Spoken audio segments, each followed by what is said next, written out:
نحمده ونصلي على رسوله الكريم اما بعد فاعوذ باللہ من الشیطان الرجیم بسم اللہ الرحمن الرحیم۔ تذکرہ خلفائے راشدین، یہ کتاب PATF اسلامک انفو کی جانب سے پیش کی جا رہی ہے۔ اس کتاب کو آپ کے لیے ریکارڈ کریں گی ام جمال۔ اس کتاب کے مصنف ہیں علامہ مفتی جلال الدین احمد امجدی۔ اظہار اسلام۔ حضرت عمر فاروق اعظم رضی اللہ عنہ فرماتے ہیں کہ جب میں مسلمان ہو گیا تو اس کے بعد اپنے ماموں ابو جہل بن ہشام کے پاس پہنچا۔ ابو جہل خاندان قریش میں بہت با اثر سمجھا جاتا تھا اور اس کو بھی رئیس قریش کی حیثیت حاصل تھی۔ میں نے اس کے دروازے کی کنڈی کھٹکھٹائی۔ اس نے اندر سے پوچھا کون ہے؟ میں نے کہا میں عمر ہوں اور میں تمہارا دین چھوڑ کر مسلمان ہو گیا ہوں۔ اس نے کہا عمر ایسا کبھی مت کرنا، مگر میرے ڈر کے سبب باہر نہیں نکلا بلکہ اندر سے دروازہ بند کر لیا۔ میں نے کہا یہ کیا طریقہ ہے، مگر اس نے کوئی جواب نہیں دیا اور نہ دروازہ کھولا۔ میں اسی طرح دیر تک باہر کھڑا رہا، پھر وہاں سے قریش کے ایک دوسرے سردار اور بااثر شخص کے پاس پہنچا۔ میں نے اس کو پکارا، وہ نکلا تو جو بات میں نے اپنے ماموں ابو جہل سے کہی تھی کہ میں مسلمان ہو گیا ہوں، وہی بات اس سے بھی کہی، تو اس نے بھی کہا کہ ایسا مت کرنا۔ پھر میرے خوف سے گھر کے اندر داخل ہو کر دروازہ بند کر لیا۔ میں نے اپنے دل میں کہا یہ کیا معاملہ ہے کہ مسلمان مارے جاتے ہیں اور میں نہیں مارا جاتا ہوں، کوئی مجھ سے کچھ تعارض نہیں کرتا۔ میری یہ باتیں سن کر ایک شخص نے کہا کہ تم اپنا اسلام اور اپنا دین اس طرح ظاہر کرنا چاہتے ہو؟ میں نے کہا کہ ہاں، میں اسی طرح ظاہر کروں گا۔ اس نے کہا وہ دیکھو پتھر کے پاس کچھ لوگ بیٹھے ہوئے ہیں، ان میں فلاں شخص ایسا ہے کہ اگر اس سے تم کچھ راز کی بات کہو تو وہ فوراً اعلان کر دے گا۔ اس سے اپنے اسلام لانے کا واقعہ بیان کر دو، ہر جگہ خبر ہو جائے گی، ایک ایک آدمی کے گھر جانے کی ضرورت نہیں۔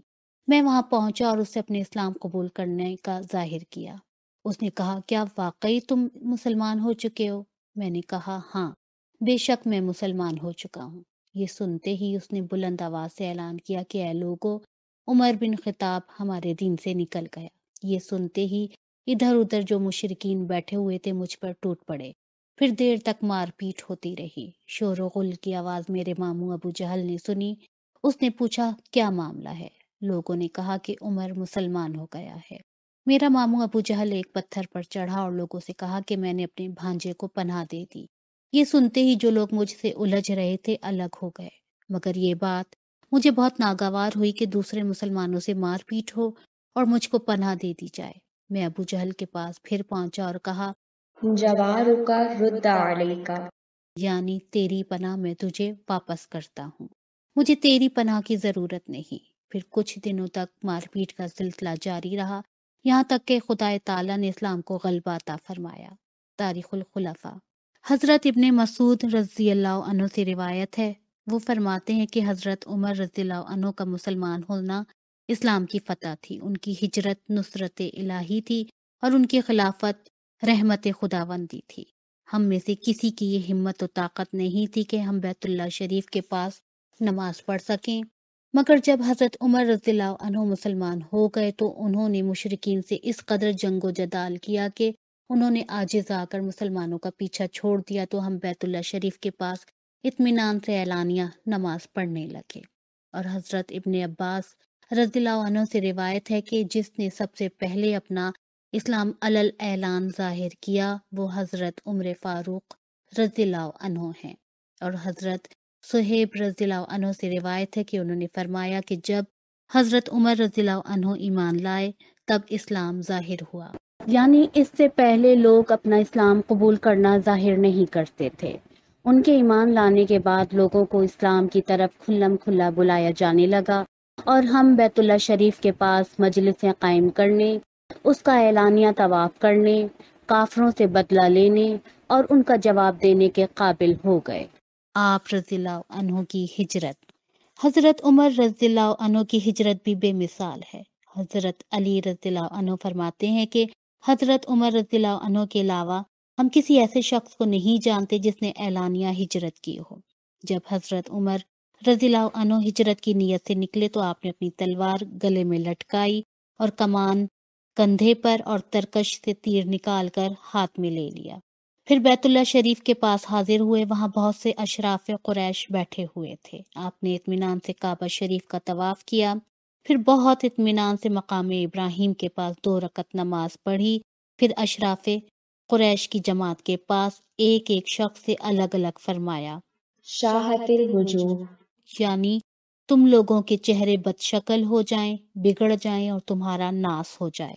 اس کے بعد فرمایا، من اراد ان تثقلہ امہ ویتم ولدہ وترمل زوجتہ فلیلقنی وراء ھذا الوادی، یعنی جو شخص کے اپنی ماں کو بے اولاد، اپنے بچوں کو یتیم اور اپنی بیوی کو بیوہ بنانے کا ارادہ رکھتا ہو تو وہ اس وادی کے اس طرف آ کر میرا مقابلہ کرے۔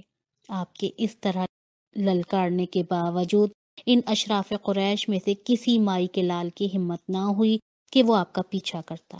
تاریخ الخلفاء صفحہ 97۔ حضرت براء رضی اللہ عنہ فرماتے ہیں کہ ہمارے پاس مدینہ طیبہ میں سب سے پہلے ہجرت کر کے حضرت مصعب بن عمیر رضی اللہ عنہ آئے، پھر حضرت ابن ام مکتوم رضی اللہ عنہ اور ان کے بعد حضرت عمر فاروق اعظم رضی اللہ تعالی عنہم 20 سواروں کے ساتھ تشریف لائے۔ ہم نے ان سے پوچھا کہ رسول خدا صلی اللہ علیہ وسلم کا ارادہ کیا ہے؟ انہوں نے فرمایا کہ وہ پیچھے تشریف لائیں گے۔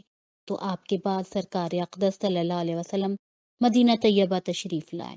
حضور صلی اللہ علیہ وسلم کے ساتھ حضرت ابو بکر صدیق رضی اللہ عنہ بھی تھے۔ تاریخ الخلفاء امام نووی علیہ رحمت الرضوان فرماتے ہیں کہ حضرت عمر فاروق اعظم رضی اللہ عنہ نبی کریم صلی اللہ علیہ وسلم کے ساتھ تمام غزوات میں شریک رہے، اور آپ وہ بہادر ہیں کہ غزوہ احد میں بھی جب کہ جنگ کا نقشہ بدل گیا اور مسلمانوں میں افراتفری پیدا ہو گئی تو اس حالت میں بھی آپ ثابت قدم رہے۔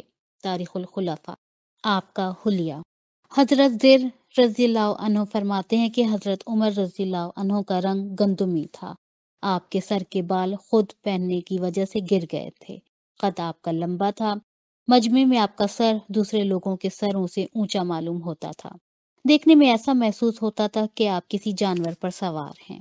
اور علامہ واقعی فرماتے ہیں کہ حضرت عمر رضی اللہ عنہ کا رنگ جو لوگ گندمی بتلاتے ہیں انہوں نے قحط کے زمانے میں آپ کو دیکھا ہوگا، اس لیے کہ اس زمانے میں زیتون کا تیل استعمال کرنے کے سبب رنگ آپ کا گندمی ہو گیا تھا۔ اور ابن سعد نے روایت کی ہے کہ حضرت ابن عمر رضی اللہ عنہ نے اپنے باپ حضرت عمر فاروق اعظم رضی اللہ عنہ کا حلیہ اس طرح بیان کیا ہے کہ آپ کا رنگ سرخی مائل سفید تھا، آخری عمر میں سر کے بال جھڑ گئے تھے اور بڑھاپے کے آثار ظاہر تھے۔ اور ابن رجا سے ابن اساکر نے روایت کی ہے، انہوں نے فرمایا کہ حضرت عمر رضی اللہ عنہ طویل القامت اور موٹے بدن کے آدمی تھے، سر کے بال بہت زیادہ جھڑے ہوئے تھے، رنگ بہت گورا تھا جس میں سرخی جھلکتی تھی، آپ کے گال اندر کو دھنسے ہوئے تھے، مونچھوں کے کنارے کا حصہ بہت لمبا تھا اور ان کے اطراف میں سرخی تھی۔ تاریخ الخلفاء صفحہ 89۔ آپ دیکھ رہے ہیں PATF Islamic info YouTube channel. مزید اسلامک ویڈیوز کے لیے ہمارا چینل سبسکرائب کریں۔